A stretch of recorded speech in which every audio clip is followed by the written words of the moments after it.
নমস্কার। আরও একবার সবাইকে আন্তরিক অভিনন্দন। আজকের এই আলোচনাটি শুধুমাত্র মকর রাশি অথবা মকর লগ্নের মানুষদের জন্যই গুরুত্বপূর্ণ থাকবে। কারণ আজকের এই আলোচনার মধ্যে দিয়ে আমরা জানবো, দেখুন ৭.৫ই দীর্ঘদিন আগে শেষ হয়ে গেছে, তবুও মকর রাশির মানুষেরা সমস্যার মধ্যে রয়েছেন। সমস্যা যেন কোনোভাবেই পিছু ছাড়ছে না। আর এটা কেন হচ্ছে, এক এক করে সমস্ত কিছু ডিটেলসে আলোচনা করার চেষ্টা করব। তো সম্পূর্ণ ভিডিওটি অবশ্যই দেখুন। আপনি যদি একজন নতুন দর্শক হয়ে থাকেন, এটাই সব থেকে ভালো সময় চ্যানেলটিকে সাবস্ক্রাইব করে নেওয়ার জন্য। যদি আলোচনা ভালো লাগে, লাইক এবং শেয়ার করতে ভুলবেন না। তো চলুন আলোচনা শুরু করা যাক। দেখুন ৭.৫ই তো শেষ হয়ে গেছে, শনিদেব রাশিও পরিবর্তন করে নিয়েছেন। শনিদেব আপনাদের থার্ড হাউসে বর্তমানে অবস্থান করছেন। তো ৭.৫ই শেষ হয়ে গেছে, শনির প্রভাব থেকে অনেকাংশেই মুক্ত হয়ে গেছেন। তো এখনো জীবন থেকে প্রবলেম আসছে কেন, সেভিংস হচ্ছে না কেন? কথা বলা সংক্রান্ত কাজের সাথে যারা যুক্ত আছেন, মার্কেটিং হতে পারেন, সেলস হতে পারেন, টিচিং লাইন হতে পারেন, কমিউনিকেশন, কনসালটেন্ট, এদের জীবনে উন্নতি আসছে না কেন? কথার দাম থাকছে না কেন? অথবা দেখুন পারিবারিক দিক থেকে কখনো ভালো আবার কখনো প্রবলেম তৈরি হয়ে যাচ্ছে। পরিবারের মানুষদের মধ্যে আনস্যাটিসফ্যাকশন তৈরি হচ্ছে। পরিবারের মানুষদের মন জগিয়ে চলতে পারছি না, এটা কেন? তো প্রথমেই বলি, দেখুন শনির প্রভাব থেকে তো মুক্ত হয়ে গেছেন। ৭.৫ই যে প্রভাবটা ৭.৫ বছর ৭.৫ চলেছে, তারপরেও কয়েক মাস কেটে গেছে। তো শনিদেবের প্রভাব থেকে আপনারা মুক্ত হয়ে গেছেন, ৭.৫ই যে প্রভাবটা ছিল।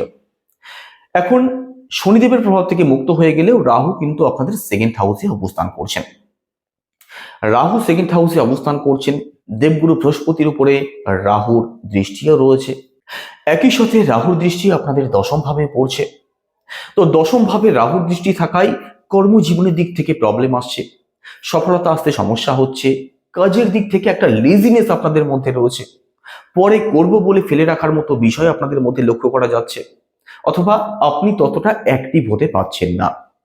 আপনাদের ভেতরে যতটা এক্সপেকটেশন রয়েছে, কর্মজীবনে যতটা সাকসেস আপনি চাচ্ছেন, সেটা কিন্তু পাচ্ছেন না। তো আনস্যাটিসফ্যাকশন অটোমেটিক তৈরি হয়ে যাচ্ছে। তো এর জন্য কি উপায় করবেন? তো দেখুন, এখানে রাহু আপনাদের প্রথমত সেকেন্ড হাউসে অবস্থান করে দেবগুরু বৃহস্পতির উপরে দৃষ্টি ফেলছেন, এখানে দশম ভাবে দৃষ্টি ফেলছেন। শনি আপনাদের থার্ড হাউসে অবস্থান করে পঞ্চম ভাবে, সপ্তম ভাবে, দ্বাদশ ভাবে দৃষ্টি ফেলছেন। পঞ্চম ভাবে, নবম ভাবে এবং দ্বাদশ ভাবে দৃষ্টি ফেলছেন। তো মকর রাশির মানুষেরা কিন্তু এখনো একটি চ্যালেঞ্জিং পরিস্থিতির মধ্যে দিয়ে আপনাদেরকে চলতে হচ্ছে। সেভিংস করতে পারছেন না, পরিবারের মানুষদের মধ্যে সমস্যা রয়েছে, কর্মজীবনে সমস্যা রয়েছে, মেন্টালি আনস্যাটিসফ্যাকশন রয়েছে। এই যে দেখুন, রাহু কিন্তু খুব সহজে রাশি পরিবর্তন করছেন না। 2026-এর প্রায় ডিসেম্বর, 5 ডিসেম্বর পর্যন্ত রাহু আপনাদের সেকেন্ড হাউসে অবস্থান করবেন। তো এই সময়টা আমরা কি করব, কি উপায় অবলম্বন করব? দেখুন, রাহুর প্রভাব থেকে, এই নেগেটিভ প্রভাবগুলো থেকে মুক্ত হওয়ার জন্য কিছু কিছু ছোট বিষয় আপনাদেরকে মাথায় রাখতে হবে। কারণ রাহু যেমন দিতে পারে, তেমন কিন্তু রাহু আবার সমস্ত কিছু নিতেও পারে। কর্মফলদাতা শনিদেব একদিকে যেমন সমস্ত কিছু আপনাদেরকে দিতে পারে, অন্যদিকে কিন্তু অত্যন্ত কঠোরভাবে সমস্ত কিছু নিয়েও নিতে পারে। সেকেন্ড হাউসে যেহেতু রাহু অবস্থান করছেন, প্রথমত দেখুন আপনাদের কথাবার্তাতে ক্লারিটি প্রয়োজন, স্পষ্টতা প্রয়োজন। তো কোনো বিষয় যখন আপনি বোঝাচ্ছেন, কোনো প্রেজেন্টেশন দিচ্ছেন, সেটা আপনার মালিক হতে পারে, আপনার কলিগ হতে পারে, আপনার কাস্টমার হতে পারে, আপনার কথাতে যেন স্মার্টনেস থাকে, আপনার কথাতে যেন ক্লারিটি থাকে, আপনার কথাতে যেন কোনোভাবেই জড়তা না থাকে। এই বিষয়টা কিন্তু অবশ্যই মাথায় রাখবেন। আগে নিজে স্পষ্ট হবেন, তারপরেই আপনার প্রেজেন্টেশন আপনি পেশ করবেন। না হলে আপনার কথার কিন্তু দাম থাকবে না, আর কথার জন্য আপনি প্রবলেমে পড়ে যেতে পারেন। মুখ দিয়ে এমন কোনো কথা, এমন কোনো শব্দ ব্যবহার করবেন না যেটা সমাজ মেনে নেয় না। কোনো বাজে ব্যবহার অন্যের সাথে করতে যাবেন না, ধৈর্য রাখার চেষ্টা করবেন। একই সাথে নেশাজাত দ্রব্যের প্রতি আকর্ষণ, এই সময়টা কিন্তু আপনাদের জন্য রাহুকে আরো বেশি ম্যালেফিক তৈরি করতে পারে। তো নেশার থেকে আপনি যতটা দূরে থাকবেন, ততই আপনাদের জন্য মঙ্গলজনক হবে সম্পূর্ণ 2026। বিশেষ করে রাহু যতদিন আপনাদের সেকেন্ড হাউসে অবস্থান করছেন, তাহলেই দেখবেন যে 2026-এ আপনাদের জীবনে নতুন নতুন সুযোগ সুবিধা, আপনার কথার জন্য, আপনার প্রেজেন্টেশনের জন্য, আপনার ব্যবহারের জন্য আপনাকে একটা আলাদা পরিচিতি এনে দেবে, আপনার জীবনে সাকসেস এনে দেবে। পরিচিতি সার্কেল আপনাদের বাড়তে শুরু হবে, আপনি জীবনে সাকসেস পাবেন। কর্মজীবনে হোক, পরিবারে হোক, আপনাকে একটা আলাদা স্থান কিন্তু সবাই দিতে শুরু করবে। কারণ রাহু যে সবসময় কেড়েই নেয় এই ধারণাটা সম্পূর্ণ ভুল। রাহু যেমন নেয় তেমন আবার অনেক কিছু দেয়। রাহু যখন দেবে তখন আপনি নিয়ে পারবেন না। তো এখানে রাহুর এই বিষয়গুলো, ছোট ছোট বিষয়গুলো অবশ্যই মাথায় রাখুন, আর বিশেষ করে পরিষ্কার পরিচ্ছন্ন থাকার চেষ্টা করুন। তো এখানে দেখুন রাহু আর যে সমস্যা তৈরি করছে, সেভিংস হতে দিচ্ছে না। সেকেন্ড হাউসে রাহু সেভিংস এর দিক থেকেও প্রবলেম তৈরি করছে। খরচ অত্যাধিক হচ্ছে, ইনকাম হচ্ছে কিন্তু সাথে খরচও বেড়েই চলেছে। খরচের জায়গাটাকে আপনাদেরকে কন্ট্রোল করতে হবে, না হলে সেভিংস করতে কিন্তু এখনো প্রায় 1 বছর আপনাদের সমস্যা হবে। এই বিষয়টা মাথায় রাখুন। এর জন্য আমি আলাদা কিছু উপায় একটু পরে বলে দিচ্ছি, সেই বিষয়গুলো একটু মাথায় রাখার চেষ্টা করুন। আর একই সাথে রাহু আর যে প্রবলেম তৈরি করছে, রাহু দশম ভাবে কর্মজীবনের দিক থেকে আনস্যাটিসফ্যাকশন নিয়ে আসছে। কর্মক্ষেত্রে অকারণ সমস্যা, কোনো কিছুই ছিল না, হঠাৎ করে কি প্রবলেম তৈরি হয়ে গেল যার জন্য আমি সমস্যার মধ্যে পড়ে গেলাম, কিংবা কাজ এই ভালো চলছিল আবার এই ভালো চলছে না। এর জন্য যে বিষয়গুলো প্রথমে বললাম, নিজের কাজের প্রতি একাগ্র হন, নিজের কাজের প্রতি স্পষ্ট হন, নিজের কাজের প্রতি দায়িত্বশীল হয়ে উঠুন। তাহলে দেখবেন কাজ আপনাদের অবশ্যই ভালো চলবে, কাজের দিক থেকেও পজিটিভ রেজাল্ট আপনি অবশ্যই পাবেন। হ্যাঁ, বিশেষ করে যাদের জন্মছকে রাহু অত্যন্ত ম্যালিফিক অবস্থায় আছে তাদের জন্য সময়টা একটু চ্যালেঞ্জিং অবশ্যই থাকবে। তার জন্য রেমেডি আমি অবশ্যই বলে দেব। এখানে দেখুন রেমেডি হিসাবে কি ব্যবহার করবেন। প্রথমত আপনি হনুমান চল্লিশা অবশ্যই পাঠ করুন। দেখুন রাহু এবং শনির ম্যালেফিক যে কোনো প্রভাবের জন্য হনুমান চল্লিশা পাঠ করলে তার থেকে কিন্তু অত্যন্ত শুভ রেজাল্ট পাওয়া যায়।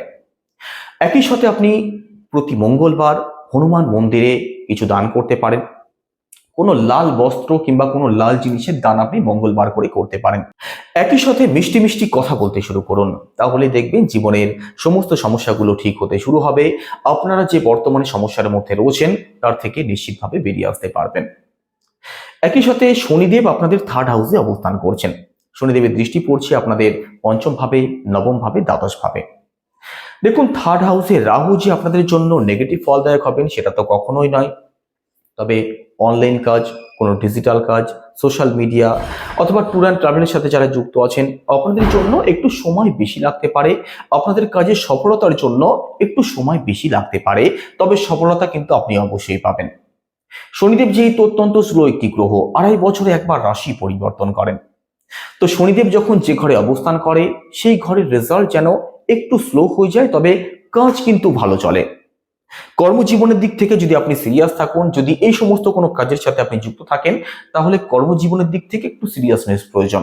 একটু সময় নিয়ে, একটু বুদ্ধি নিয়ে আপনি যদি কাজ করেন, আপনি জীবনে কিন্তু সময় যদিও একটু বেশি লাগবে তবুও সাকসেস আপনি অবশ্যই পাবেন। এমনটা নয় যে শনিদেব আপনাদেরকে পুরো মাটির সাথে মিশিয়ে দেবে। নিজের কাজের প্রতি দায়িত্বশীল হয়ে একবার দেখুন আপনি জীবনে পরিবর্তন আনতে পারছেন কিনা। আসলে দীর্ঘ 7.5 বছর আপনাদের উপরে যে ঝড় গেছে, তারপরে মাথা তুলতেই যেন আপনাদের ভয় লাগছে যে কোনো ডিসিশন যে নেব, ডিসিশনটা ঠিক হচ্ছে কিনা, কারোর সাথে আলোচনা করব, সে বিষয়টাকে কিভাবে নেব। এই সমস্ত বিষয়গুলো কিন্তু মকর রাশির মানুষদের মধ্যে এখনো প্রভাব ফেলে রয়েছে। এর থেকে বেরিয়ে আসুন। যে সময়টা গেছে সেটা চলে গেছে, সেটা আর ফিরে আসবে না। যে ঝড় এতদিন চলছিল সেটা চলে গেছে, 30 বছরের মধ্যে সেই ঝড় আর আসছে না। এই বিষয়ে আপনি নিশ্চিন্ত থাকুন। নিজেকে অ্যাক্টিভ করে তুলুন, নিজেকে পরিশ্রমী করে তুলুন, দায়িত্বশীল হন, সময় মেনটেন করে কাজ করতে শুরু করুন। তাহলেই দেখবেন রাহু শনি আপনাদের জন্য পজিটিভ ফলদায়ক হতে শুরু করবেন। কর্মজীবনের প্রভাব, কর্মজীবনে শুভ ফল পেতে আপনি শুরু করবেন। আপনাদের সুনাম সম্মানের জায়গাটাও বৃদ্ধি পেতে শুরু করবে। থার্ড হাউসে শনি 2026 সালে উটকো কোনো ঝামেলা, কোর্ট কাছারি, মামলা মোকদ্দমা এই সমস্ত বিষয়গুলো থেকে আপনাদেরকে বের করে নিয়ে আসতে পারেন।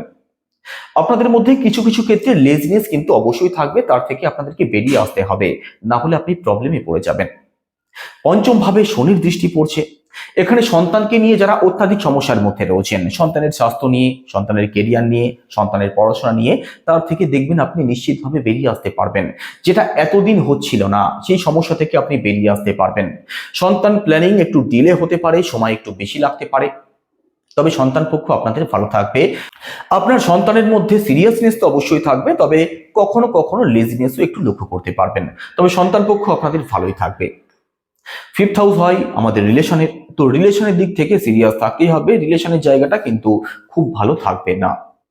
ফিফথ হাউসে শনির দৃষ্টি ছোটখাটো বিষয় নিয়ে প্রবলেম তৈরি করবে। আপনার যিনি ভালোবাসার মানুষটি আছেন তার মধ্যে একটু খিটখিটে স্বভাব আপনি লক্ষ্য করতে পারবেন। তার মধ্যে রোমান্টিকতা একটু কম আপনি লক্ষ্য করতে পারেন। এই সমস্ত বিষয়গুলো নিয়ে কিন্তু সিরিয়াস অবশ্যই থাকবেন, না হলে 2026 সালে রিলেশন সংক্রান্ত দিক থেকে কিন্তু প্রবলেমের পূর্ণ সম্ভাবনা রয়েছে।